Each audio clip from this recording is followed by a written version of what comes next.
அது எல்லாம் எப்படி இருக்கீங்க? எல்லாம் நல்லா இருப்பீங்க. எல்லாம் நல்லாயிருக்கும். இப்போ நம்ம என்ன பண்ண போகிறோம்னாக்க சிக்கன் பிரியாணி பண்ண போகிறோம். அதுக்கு தேவையான பொருள் பார்த்துக்கலாம். சிக்கன், தக்காளி அரைச்சி வச்சுருக்கோம், வெங்காயம் அரைச்சி வச்சுருக்கோம், இதில் பச்சை மிளகா, புதினா, கொத்தமல்லி அரைச்சி வச்சுருக்கோம். இது வந்து பிரியாணி மசாலா, கரம் மசாலா, தயிர், கல் உப்பு, லெமன் ஜூஸு, இதுக்கு இஞ்சி பூண்டு இதெல்லாம் பட்டை.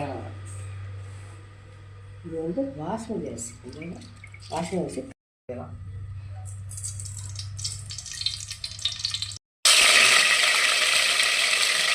இப்போ வந்து பட்டை, கிராம்பு, ஏலக்காய் எல்லாமே நுணுக்குறது. அதை நுணுக்கி தான் வச்சுக்கோம். அப்படியே போட்டாக்க மிளகா அரைச்சி அதை ஊற்றுங்க.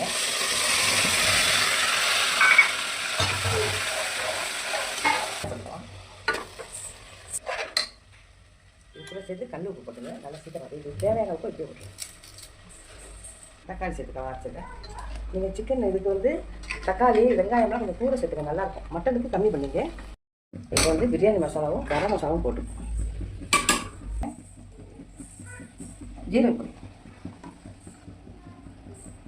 போட்டு உங்களுக்கு தேவையானது எவ்வளோ பிரியாணியோ அதுக்கு தகுந்த அதுதான். அப்புறம் மிளகு சிக்கனுக்கு கூட மிளகு போடுங்க. அப்புறம் வந்து இது வந்து சோம்பு போடுங்க. அவ்வளோ லெமன் ஊற்றிடுங்க. ஒரு ஸ்பூன் போட்டுங்க. நல்லா இருக்கும் வாசனை.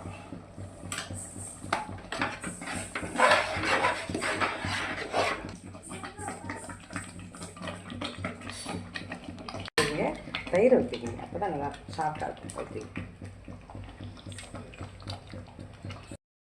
எல்லாம் வதக்கிட்டு இப்போ தண்ணி ஊற்றிடலாம். அதுக்கு தேவையான தண்ணியை ஊற்றிக்கலாம்.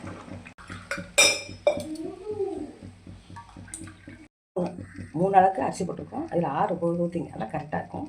அது வச்சுட்டு நல்லா இப்போ அரிசி போட்டுறோம். நல்லா நெய் போட்டு இருக்கும். தண்ணி கம்மியாக வச்சுங்க. எனக்கு அதுதான் தண்ணி விசில் போட்டுரும். கொஞ்சம் நெய் ஊற்றிக்கலாம். நல்லா காமிக்கிறோம். கலரி விட்டாக்க நல்லாயிருக்கும். குக்கர் சூட்லனால சீக்கிரமாக இதாகிடும். குழச்சிட்டு பழம் இருக்கா. இப்போ இந்த ரூபா பழம் இருப்பாங்க. தண்ணின்னு ஒன்றும் இல்லை. எண்ணெய் எல்லாம் கரெக்டாக இருக்குது. இதனால கொஞ்சோண்டு நெய் விட்டுங்க. முதல்ல ஊற்றிட்டோம். கொஞ்சோண்டு ஊற்றினா போதும். சும்மா கிட்ட சிக்கன் பிரியாணி. இங்கே வந்து சிக்கன் கிரேவி 3 நாள் கட்டி முதல்ல காமிச்சிருந்தா காமிக்கிறேன். இதுக்கு தொட்டுங்க. தயிர் வெங்காயம் மழை காலமாக இருக்கா, அதனால் தயிர் வெங்காயம் வேணாட்டாங்க. பூண்டு வேண்டாங்க வச்சுருக்கோமா. இதெல்லாம் சேர்த்து தொட்டுக்குவோம். வாங்க நம்ம வீட்டில் சாப்பிடுவோம். சூப்பரான சிக்கன் பிரியாணி. தேங்க்யூ.